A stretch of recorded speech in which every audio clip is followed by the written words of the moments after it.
Funny thing about my grandfather's notes, when I used to write mine out, they looked a lot like that. And as Jody said, if I look at them, it's a little hard to follow it. He's got little notes over here, something over here, canceled over here. And it'd be really hard to take those notes and preach it. But if I take my notes after a month after I preach it, next week after, I can't preach my own message written down. Because it was just little notes for me to remember at that moment. Beautiful thing is what my grandfather said once. Somebody asked him if there was a public service. You know, we had the 50th anniversary at our church, and somebody said, you know, who was here 50 years ago? And a few hands went up, and his went up. He was over 100 at that time. And then the pastor said, the minister said, who remembers the sermon? And nobody raised their hands. But I saw my grandfather, he was 100, and he was still pretty agile, but he was grabbed the back of this pew, and he was trying to get up in time, but he didn't get up in time. The preacher just went on. So he sat back down. So I, after service, said, Grandpa, what were you going to say? He said, we're not sponges that soak up a message and then squeeze them back out again. We are trees planted by the streams of life that take in the word, and we take in the nutrients, and we may not know where it came from. We may not remember the verse. We might not even remember the moment, but we make it a part of us. How profound is that? And so there's things that, yeah, we don't remember all that, but we do. Let me tell you, before I forget, Jody said we make up our own rules that we believe, and then we get bitter towards it. And then we feel like we're not hitting our goal because we didn't hit our marks. And now we feel guilt and shame, and we don't measure up. But we put those rules out. Nobody else. You can blame the church, you can blame religion, you can blame just society, but it's just a human nature. We make up our own, Paul said, we make up our own rules about what we got to do to be right. And as long as we submit to those, we're going to be tormented, we're going to be shameful, we're going to be disappointed. But when we accept what he said, he says, I paid for it, I'll give it to you. You believe. That's it. That's it. That's all. That's it. I made up these incredible rules. I was about 16 years old. I got born again when I was about 8, watching Billy Graham. And he was giving altar call, and I put my hands up like this because that's what I did when I was crying so nobody could see my tears. What a silly thing, like an old horse with blinders on, you know. I do it today, but Brody says, you're crying, Papa. I can tell. He knows just when my elbow goes up now. But anyway, I was doing that, and I listened to Billy, and I said, I want to know. And I knew, you know, it's kind of hard to say because I just knew God at an early age was tender towards him. But that was the day I said, I really want this. So I asked my mom to order the package for the new believers, and she said, sure. I mean, she never did. Remember this, if some kid ever comes and tells you that they just got saved, boy, take the time to get on your knees, give them a hug, and say, wow, this is the most awesome day for you. Make it a big deal. Because it is a big deal. But by the time I was 16, then I was a tender kid. You know, my great sin in life was arguing with my mother up to that point. But then at 16, I was starting to get into wrong things at school. Wrong things with, you know, what boys go through and desires and other things. And I'd come home, and I made up these rules. I said, God, I know that your blessing is on me, your protection's on me, but when I mess up, then I have to wait a day to pay for that. Man, I think I had more than a day. I think I had like a week. So then if I messed up 2 days that week, I was 14 days. Well, then you're not quite out of the 14 days payment schedule, and you mess up 3 more times, that means 21 more days. After a while, I realized I was going to be 80 before I got out. It's stupid. It's your my own ideas that put these things up. Well, saying, you know, well, if I messed up, Mom might not love me. I mean, you and I, come on, that's our battle. That's our big battle in life. That's the spiritual warfare that we really fight, is to really believe that he absolutely adores us. I fight it to this day. As a young boy, I didn't know I had a call of God on my life. I just wanted an exciting life. I wanted to I wanted to win in life, and yet I was so shy. I've shared this before, but the gas man came to deliver gas. This car used to do that, and oil to, and Marty and I were playing. I must have been 4 years old, 4 or 5. And he backed up his big truck, and dropped off the barrel. And I was fascinated. And then he turned to me and says, "Hey, young man, what's your name?" Everything went black. It's like you hit the mute button. My brain just, and I didn't know my name. I didn't know my name. I was petrified. My brother finally said, "His name is John." I go, "Yeah, that's right. Yeah, I remember now." I still didn't say that. And I thought about that for years. That would haunt me. Like, oh my gosh, I would actually get into public meetings and be so terrified if somebody said something to me, and my mind would just go blank. I mean, it was like tilt. And I, even to this day, once in a while, if I have important meetings, I was asked, once we started a school in Vail, and we had a big meeting over a new public meeting with the school board, and somebody said, "Well, are you starting this school in lieu of the public school?" And I thought, in lieu? Are we talking hallelujah? What are we talking about? I don't know. Brain went, poof. And this dull look got on my face. I mean, in some ways, I think part of what threw me was, what a stupid question. If we're going to start a school, yeah, it's in lieu of the public school. Yeah, we're not going to send them. We're not doing it at night and they go to school in the daytime. I mean, like, no, this is a change. Anyway, I went, boop, and finally a neighbor said, "Yeah, that's what he's doing." And I go, whoop, back. I'm just saying that to maybe say this. I don't know where you came from. No, I don't know all your stories. But we're more alike than different. We just face it different ways.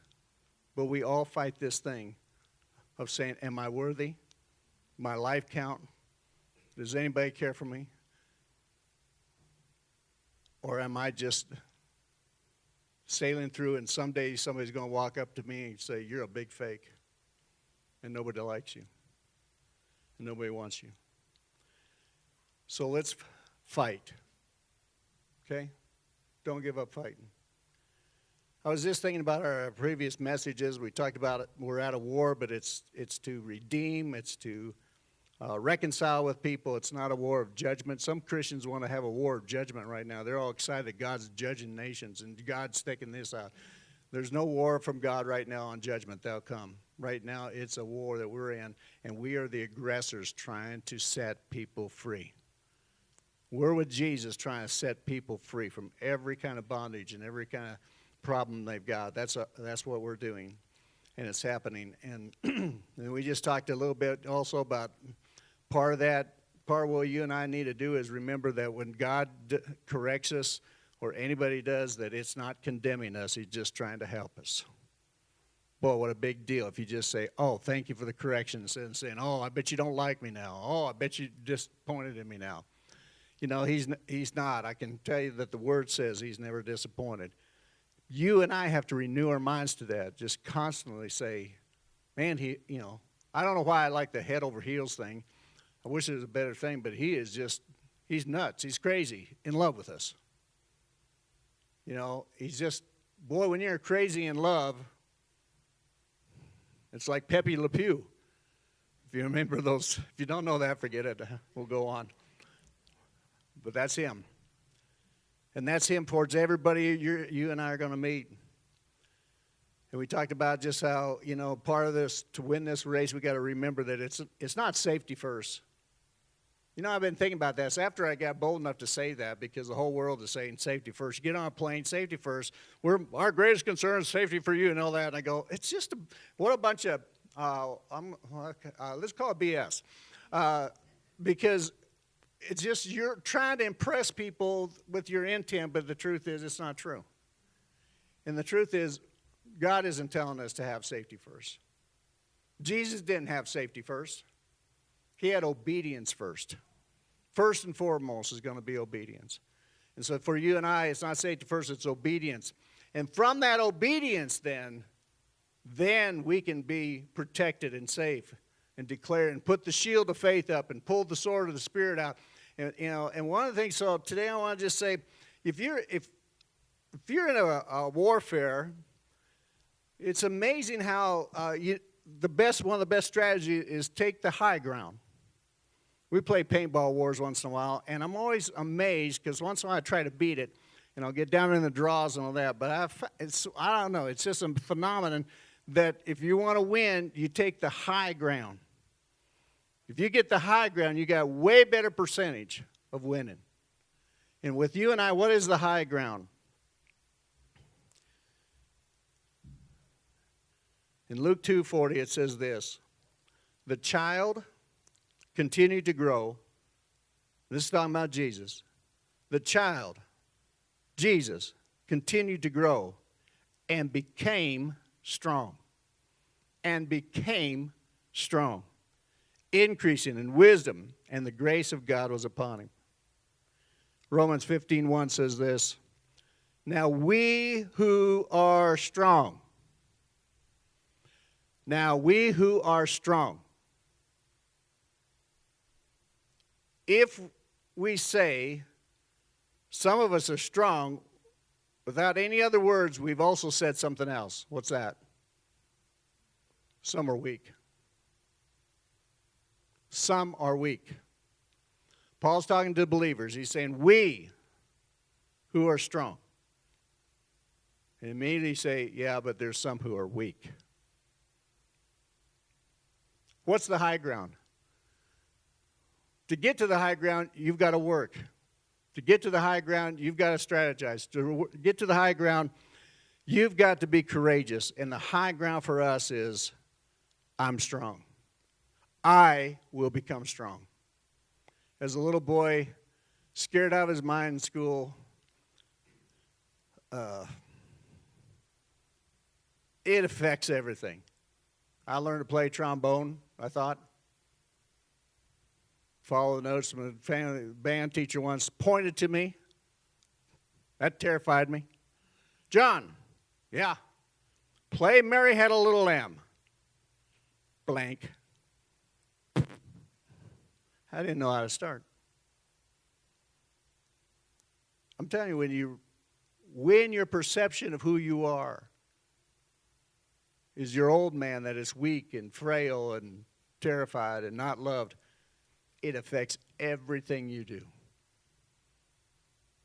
But we who are strong ought to bear the weaknesses of those who, without strength, and not just please ourselves. And so early on in life, as I walked with the Lord and I studied His Word as a young teenager and got in, I began to see this. It's my choice if I become strong or stay weak. And though it terrified me, something was burning in my heart of saying, John, Paul. A lot of you probably don't know that, man. That's what I grew up with. John, Paul, you will be strong. And you'll figure it out. Whatever you got to do, you're going to figure it out how to be strong and how to take the high ground. And so from that time on to this time, this is a major, major part of my life, is just saying, I am strong. You know what I find? I find those who are weak don't declare that. Those who are weak don't set their hearts to be strong. Those who are weak hold on to their weakness. They talk about it. They even will get around somebody strong and say, well, you're strong, but I just don't have that. I just wasn't raised that way. I just don't have that. I can't do those things because I just get stressed out, and so I don't push into that area. I'm not going to go. I'm not volunteering. I'm not going to step up. Because they're just and I find the difference between those who are strong and those who are weak are those who make a decision and start using their mouth and start saying, I'm one of the group that's strong. I'm the one that's strong.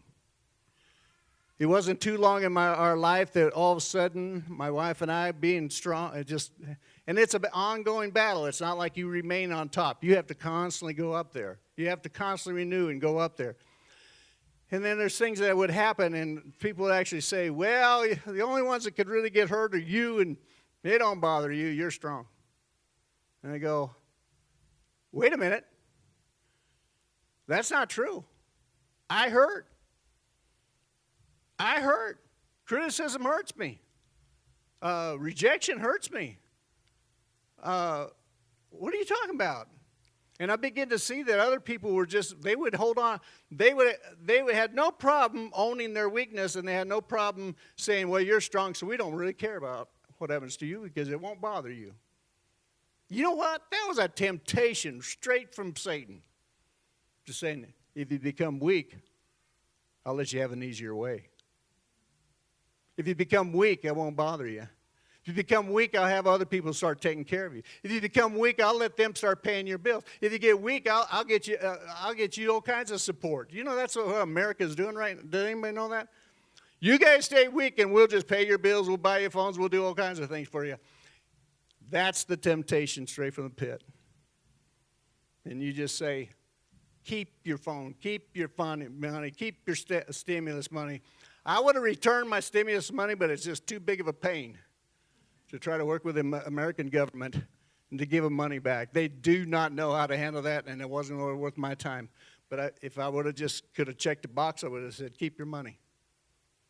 I don't need it. I don't want it. I don't want you controlling me. I will be strong in the Lord. I will be strong in the Lord. I'll take the high ground. It's not like I'm volunteering to sacrifice. Some people say, well, I just don't think I can do it. Listen, if you want to know the truth, the best way, the only way, the good way is to get up and take the strong, high place, and you will defeat all your enemies. If you choose not to, you will be defeated. You are feeding the alligators hoping to be last. So, if you got a bucket of fish and you're on a little island and the alligators are coming to you and they're coming up on, and you're throwing them fish to keep them from getting you, you're going to run out of fish. What's the best thing to do? Before you throw any of them fish, you take that fish bucket and you start whacking alligators. Keep the fish in there for weight. And say, no, I'm going to be strong, and I'm not going to be weak to get the teacher to give me a break. I'm not going to be weak, cry and moan so I can get from my parents what I want. Yeah, it comes right down to this. There's times you literally say, no. No. No. Let no man say he made me rich. Let no job say they made me rich. Let no opportunity say they made me rich. Let no government, let not my parents say they made me rich. No. I will be rich because I'm a child of God. And my source is Jesus. And he's going to be my only source. You know what this does? It stops you from criticizing everybody. Stops you from saying, well, if the medical field was smart, I wouldn't be sick. If the government wasn't, it's just you got to stop it because you got to say, listen, it doesn't matter what they do. I have made my choice, and I'm strong in the Lord. 2 Timothy 2 says this, you therefore, my son, be strong in the grace that is in Jesus. And that's where our strength comes. It doesn't come from us working it up. It doesn't come from us biting our nails. It doesn't come from us working out all the time. It comes by believing in that grace. I was saved by grace. Most everybody will say that. I was saved by grace. But you prosper by grace. You get delivered from fears by grace. You get healthy by grace. It's never by your hard effort. It's never by exercising. Years ago when we started the church, the school, oh gosh, talk about being overwhelmed. Had a business that was struggling in a recession. I laugh at this one. I was trying to relax one day, and I got in the bathtub and then turned the water up high, and I was in there. And I got thinking about all the things. We started the church, we started the school, we started a business, and it was tight. It was like, and finally I had a calculator Some of you guys remember those? They're pretty handy little things. Had a little calculator, and I was in the bathtub with my calculator trying to figure out how we're going to survive. And Elisa walked in and saw me and just goes, "Are you kidding me?" And walked out. It was a moment in my life of saying, this isn't going to be I'm not going to be strong by me being the smartest guy. I'm going to be strong by His grace. And I'm going to believe. And I started that fight, and I've never stopped. I want to encourage our young people. And if you're under 100, you're young. Go for being strong. In His grace. Not in your efforts. Stop bragging on your own abilities. People give you praise. Oh, you're really smart. You're really talented. Just say, well, thank you. And just go to God and say, I'm really not that great in anything except His grace. By His grace, I can do all things. And make a choice, all of us. You know, one of the things that you may not understand, but I don't teach that much, if you notice, on the second coming anymore.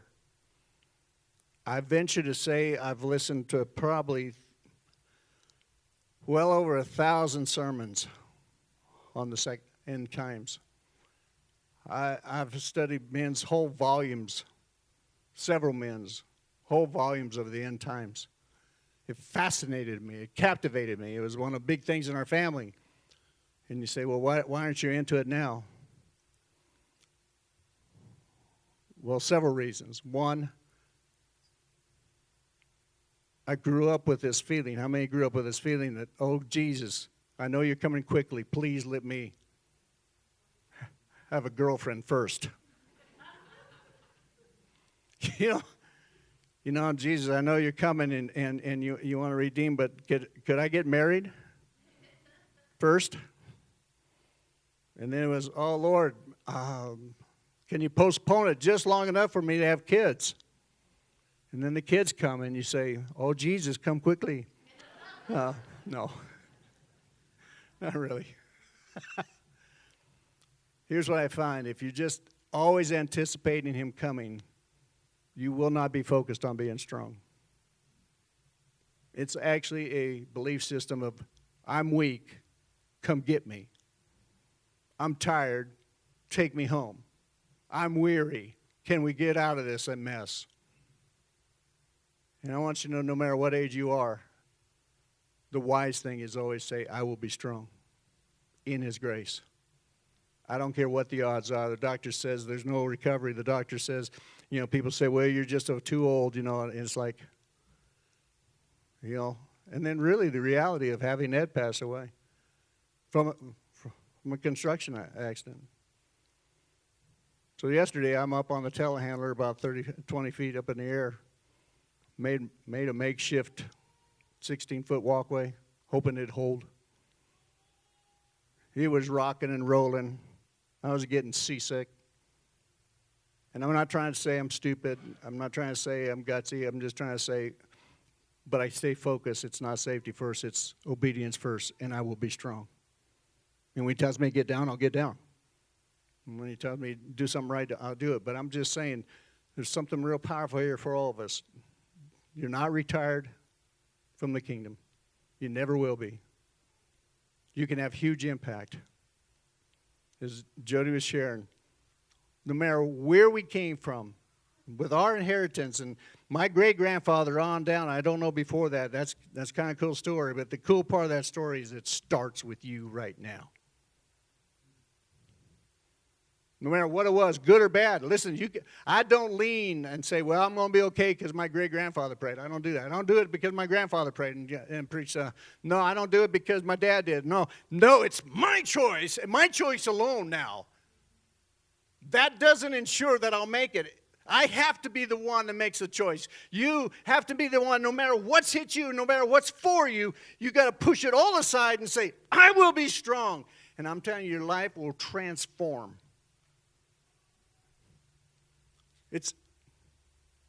Some people, it's not easy. You think it's easy being pounded on every day? I don't know why people think it's easier to be walking around in tears, overwhelmed, emotions down, depressed, discouraged, beat up, and all that. I don't know why people think that's easier than to stand on the high ground and shoot down on your enemy and whoop them. I think it's easier to be strong in His grace than to be weak in your fleshness. And always blame other people for where you're at. Take your best shot at me, Satan. You know, I remember a pastor, I'm just going on because we got to let the kids practice. But A.W. Tozer once wrote a book. I loved A.W. Tozer, and he just said, whenever I'm going to preach on the devil, I kind of slide the scriptures in and hide them. So, because if he figures out I'm going to preach about him, I have a terrible week. And that might be wisdom for some, but for me, it's like, hey, devil.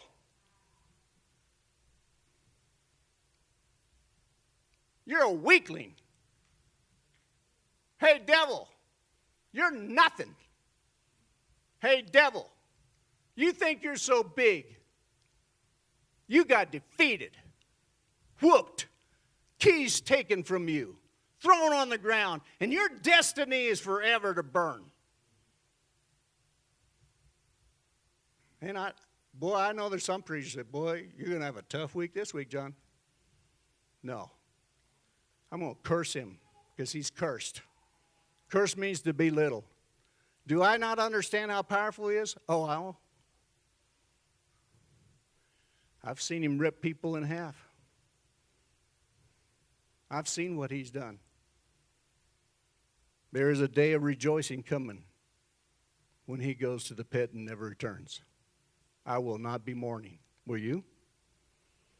But I'm here to say, you can say, oh, John, this is not safe. I'm not playing it safe. I don't talk to the devil much. He's not worth it. I'm just trying to tell you, I refuse to be afraid of what that guy could do against me when he's already defeated. I'm going to believe in His grace. Take your best, So on my back there's there's a bullseye right there. Can you see it? It just says, take your best shot. Because I'm coming after you. It's war. And you've captivated my friends and my brothers and sisters. You've put them in bondage. You've beat their bodies up. You've tortured them. And I'm coming after you. And I'll go to the ends of the earth to find my family that are still held captive and still living in fear. So we are the strong. And we'll take care of a lot of weak people. We will. And we won't be disgruntled about it. Just talking to Larry and Lila. It was friends of ours that we've known for years. They've heard the same gospel we have. They got the same Bible we got. They've read, and they're still weak. And we'll help them to finish. But not us. I will be strong. How about you? I know you already made this decision. Would you stand with me, please?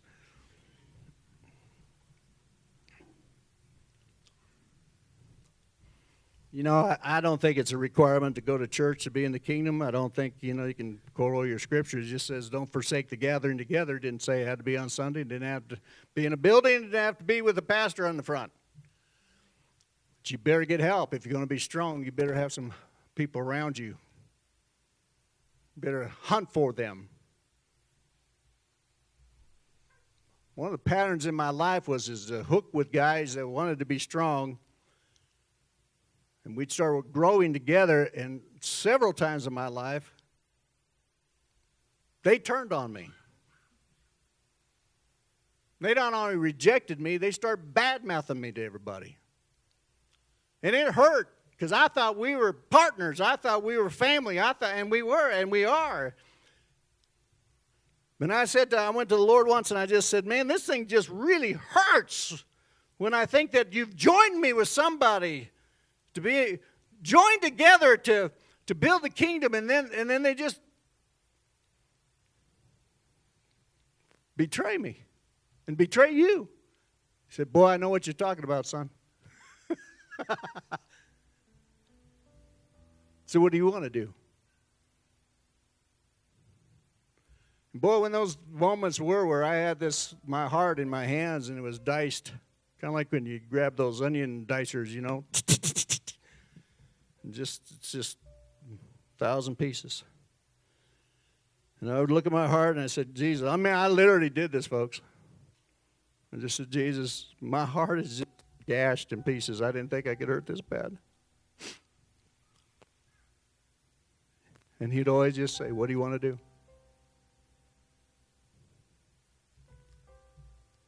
And somebody just communicate with me, son, you can hold this broken heart in your hand and mourn about it all the rest of your life. Or you can hand it to me. And I said, here. I can't fix this. I'm out of strength. And he'd take that heart. Whew,